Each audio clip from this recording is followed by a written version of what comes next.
Hey CTE teachers, this is your instructional technology coach, Jessica Robinson. Welcome back. This is our last tutorial on our WBL tracker.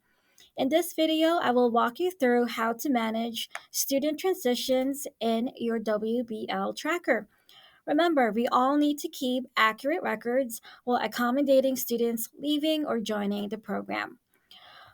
So what I did here is I enlarged my view to 150, so that's a little bit easier for us to see my spreadsheet in the video.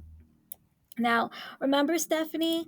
She was part of our program for quarters one and two, but she left at the end of quarter two, and now I don't have any data for her for quarters three and four. So let's start with this first scenario. What happens when a student leaves the program? Okay, so there are several things that we can do with her data. So the first one, what we can do is we can use the strike out option so that we do not accidentally fill her row with another student's data when we are filling out our WBL tracker. So I am going to select quarter three because she's no longer in our program.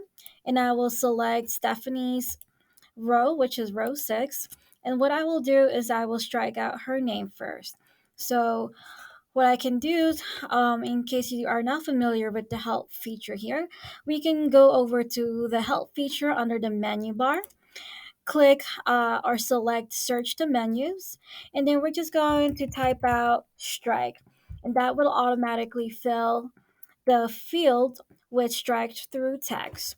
So we can select that so we can strike out her name, or we can also use the associated keyboard shortcut, which is Alt Shift 5. In this case, I'm just going to follow through using the help menu. So I'll go ahead and select the strike through text. And here we notice that her name's already struck out.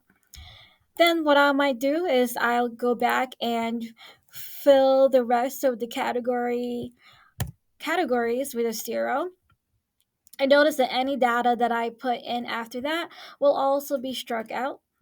And then a quicker way to fill out the rest of the spreadsheet for her row would be to just drag this little dot at the end of this, at the corner of this cell, and then drag it to the right. All right. Okay, so I'm just gonna leave it here since I do have a total column there. And then I'll go ahead and just move my spreadsheet all the way to the right. And then continue by picking up that little dot and then bring it all the way to the end of the spreadsheet. So that way, um, it will show us that she has no work hours here, is all struck out and filled in with zeros, and that will prevent us from inputting in another student's data in her row accidentally. We can also go ahead and just select her row and highlight it so that it's a little easier to see visually. And I'll do that by clicking on the bucket over here on uh, under the menu bar, and maybe I'll select yellow and that way. So that way it's just a nice quick visual reminder for me as I'm filling out grades in quarter three or hours in quarter three that I'm going to skip row six and start with Stuart. Okay, so don't forget to do the same thing for quarter four and for end of year totals. So any student that you take out, make sure that it is consistent across all tabs. So again, I'll just uh, strike out Stephanie's row, and this time I'll try the keyboard shortcut Alt Shift 5. There you go. I'll also go ahead and put in zeros, and I'll drag it right across her row so I'm not making a mistake and putting in Stuart's info or someone else's info in her row when it's time to put in our hours. Okay. And then finally, let's just go ahead and do a highlight. Okay, so you don't have to do all three. I just like to do all three. You could pick one out of the three. You could strike out the student's name. You could just fill in the zeros, or you could just do a highlights to give yourself a visual reminder Um, but by doing one or all three of these steps, it just keeps our data intact while showing the student's exit. So when we go to our end of year totals tab, we'll notice that Stephanie's hours from quarters one and two are still intact, but we are not accidentally adding in someone else's hours in there. We just kept everything zero or empty. And I'm just also going to make sure I highlight her name to remind myself that she has exited and that this is what we have on file for her should anyone request her information from another school. Okay, so that is scenario one. What about scenario two when a student joins the program after the year has started? So we can, let's go back to quarter three. And let's say Stephanie left, but another student, John Smith, joined our class or our program at the beginning of quarter three. So we're going to scroll all the way down our spreadsheet. And remember, we have some blank cells for you, up to 30 students, and you could use any of these blank fields for your new students. So John Smith, I'm just going to add his name in at the bottom of that spreadsheet. Okay. And then I'm going to just make sure it's the same for quarter four.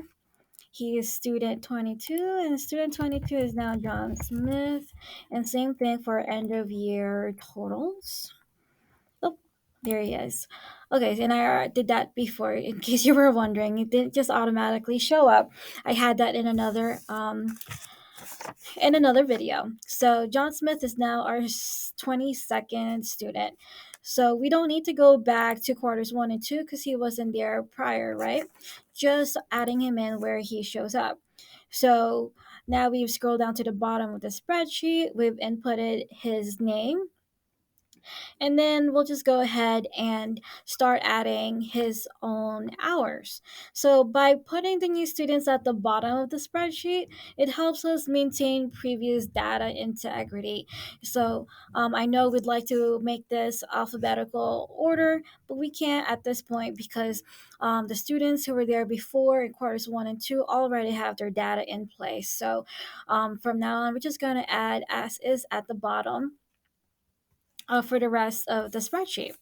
Okay, so again, for John Smith, I'm going to pretend that it's now the end of quarter three, and I will go ahead and log in all of his completed experience work hours under all of these work experiences and under the right category. So I'm just filling everything out.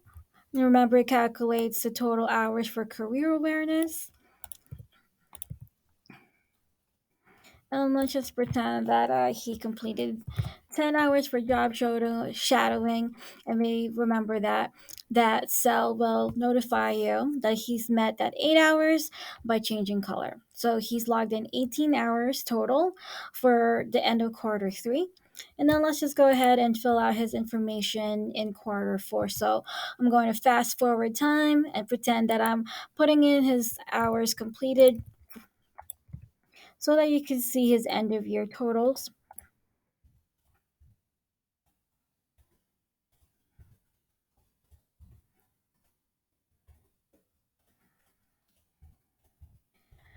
So let's say he completed 9 hours total for quarter four.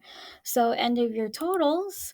Here we have John Smith, and he has completed a total of 27 hours for both quarters at the end of the year. So Stephanie left with 18 hours, and then back to where's your student 22? John Smith again with 27 hours. Okay. And so there you go. Remember, accurate management of student transitions ensures that our records remain complete and that our formulas are uncompromised. And congratulations!